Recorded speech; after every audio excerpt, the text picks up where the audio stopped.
You alright? It's Baobinga. Let's go to the studio.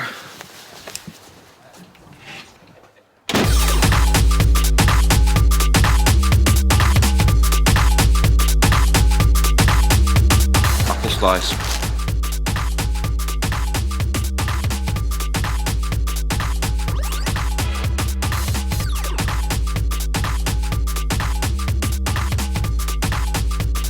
So here we are, outside the studio.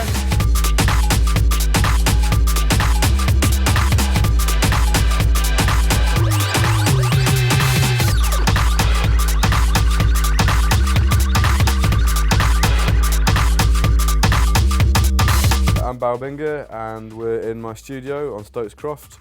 So my studio, I share this with ID, and we spend a good 12 hours a day here, most days out of 7. I call what I do bass music, which is quite a convenient catch-all title. There's not like a particular genre that I play. You know, as a DJ and a producer, I like to do a range of different tempos and styles because, well, I just get bored otherwise. And I'd love to be one of these people that can just focus on one thing and just do that and really nail it. But I always find it more fun to try different stuff, challenge myself to see if I can do this or I can do that. And sometimes it works, sometimes it doesn't, but it keeps it interesting. And with the label, again, it's a similar kind of ethos with that. With the releases, we try and mix the people that are on the label. Like I do a lot of collaborations, worked with people like Mensa, Cosmin TRG, Gins. We've had remixes from Roscoe and Untold. Had originals that ranged in tempo from like 128 BPM to 140, different styles, kind of funky stuff, dubsteppy, more grimy. If you're someone that just wants to do one thing, then fine, there'll be a track on the release that will appeal to you, whatever that thing is generally. But also if you're someone that likes to play a range of sounds in your set and, you know, go from here to there, then yeah, you can use the releases, both sides of them in different parts of the set. I really enjoy collaborating with other people. It's just an interesting way to get new input into what you're doing. Basically, where we are now, it's the old money vaults of an abandoned bank. And we're basically in a basement surrounded by doors that are about 4 inches thick solid metal, because this is where they kept the money. So it can get pretty isolated. If you're stuck in here on your own for 12 hours, it's great in the sense you can really focus, but it's hard to get maybe outside influences. So if you've got somebody that either comes down the studio to work with you, or someone that sends you parts online, you're just getting a bit of outside input into it, and you get that kind of nice mash of ideas and styles. Like with the tune I did with Scratcher, this one's Wavy, out now, you should definitely buy it. Then the drum sounds he sent over, I would have never picked them myself. So it's really interesting sort of taking that and being, okay, well, how can I work with this? What can I do to add to this? You know, it was a real fresh bit of music idea to get into what I'm doing. The next record is me and Hightal.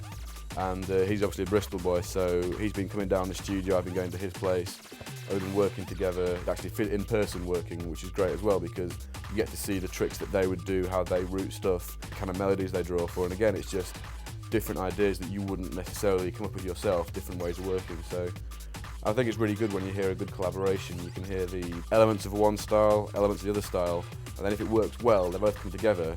And it's something that neither person would have done really. It's got that little, you know, the X factor. I think it's important to remember if you're working in your studio, you can't work in it as if you're there on your own. If somebody's there, they've got to feel comfortable to get involved, to hop on the computer, to fiddle with you know, the synths and what have you. If you're there sort of like, okay, we're in my place, no, hands off, I'm going to do all this, I'm doing this, then they're not going to feel relaxed and you're not going to get the best stuff out of them. But it's just about being open and letting someone get involved in the process and being willing to let them try something. It's like any kind of creative thing where you're working with somebody. It's very important how you talk to people. If I'm working with Ed, you know, I've worked with Ed for 10 years now. So if he does something I don't like, I'll be like, mate, you idiot, that's rubbish, stop that.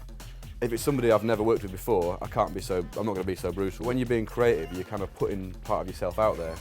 And if someone just shuts that down, you lose a lot of the spark, even if you think it sounds rubbish, because they may go from that to something amazing, or that may give you an idea that's something else. So, you know, it's just, you've got to be very careful how you speak to people, I guess.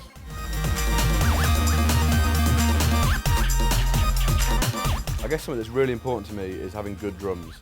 I grew up playing piano and drums, and I also got really into jungle, which obviously is a massively drum-led genre, and also quite into loopy techno, which is just all about these layers of percussive loops that just come together and squish and meld and become this kind of wall of percussive impact. And I love interesting drums that you can sing along to almost. Like if you get a good drum track, it's almost like you don't need anything else, because if you have the shape of it right, the drums make their own little melodies and their own little vibes and stuff. So I really enjoy good drums. I do quite like to keep things energetic. I'm not very good at just letting stuff roll out for ages, and I love a lot of tunes that do that. They just sit on a groove and you just get locked in them. But I often, I don't know, as a producer and a DJ, for what I'm doing with Build, I try and keep things quite intense and full on.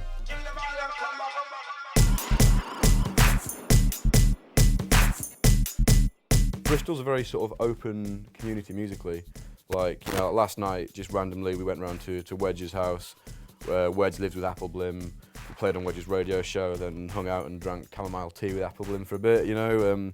There's the Multiverse crew, like I've worked with Gins a lot. They're just up the road on White Ladies. They've got Hightal, he's over in Bedminster. You see everyone out and about at the same clubs. It's really easy to make networks and link with people. So it's been really good to come from Manchester and come down here and just get involved. It's been really easy to sort of slot into that.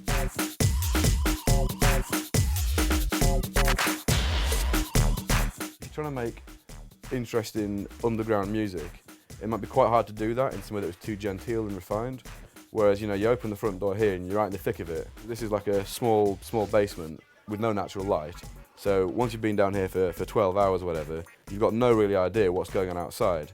And so you can open the door and it's daylight, it's 4 in the afternoon, okay, that's fine. Or you open the door and it's like Friday night at 3 in the morning and people are partying and raving. It'd be quite a shock coming out from here onto the madness of Stones Croft. Yeah, well, the next Build release, which I've just got the TPs for here. Let's have a look at these. Get this open. Yes, boom, an exciting white label. Been getting some really good support from that, from people like Mode Selector, Sinden, Mr. Jam, who else, 2562, Pinch. That's coming out on February the 28th. After that, I'm working on sort of quite a big project with the whole Build collaborative angle. I don't want to say too much about it now, but you know, that'll be unleashed on the world fairly soon. Also looking to do some Build events. The people that have been involved in the label, like I say, you know, your sort of Mensas, DVAs, Roscas, whatever. I think we could put together quite a cool lineup along those lines, so I'm trying to work on that. Growing up, I was a massive fan of the Pixies, and I still am. I think the Pixies are amazing. So they were kind of the first band that I probably really got into and, you know, wanted to buy all the albums and really just get into what they were doing. So what I liked about dance music was that it wasn't necessarily about obsessing over this band or this singer. You have people who all they want is they're Dylan obsessives. It's like, it's all about Bob Dylan, everything they do, you know, go to every concert and have all the DVDs. Whereas with dance music, it was more about radio shows. I guess a big influence would have been the early One in the Jungle shows, you know, because I grew up in a small village in Yorkshire and there was nothing like that around. And then Radio 1 were doing One in the Jungle and you could, you know, listen to this crazy music that you'd never heard before, and it didn't matter what the individual tracks were really, it was just the overall sound of that show. Same with techno. There was a really good techno show one night a week that I think got syndicated from Leeds to where I grew up. And that night of the week also my mum was out and doing a course. Whenever she was out and that show was on, I'd sneak downstairs, stop doing my homework, whatever, and just put the radio on really loud, turn all the lights off, lie on the ground, and just get lost in this kind of this techno stuff, which again I'd never really heard before. So it wasn't so much individual musical heroes; it was more just the overall culture that was attractive. The tune that I wish I'd made is probably Valley of the Shadows, because if I'd made that, then I would be Andy C right now. That is exactly what would have happened. Yeah, I just want to give some big ups to everyone that's helped out with Build, the whole Multiverse crew, Gins, Pinch, Fids, Ed ID, who I share the studio with, everyone that's worked with me on the label, collaboration-wise, all the DJs that support it, all the guys at the Shit the Bed crew, yeah, all the shops that stock the records, so make sure you stock number 5, it's out in a bit.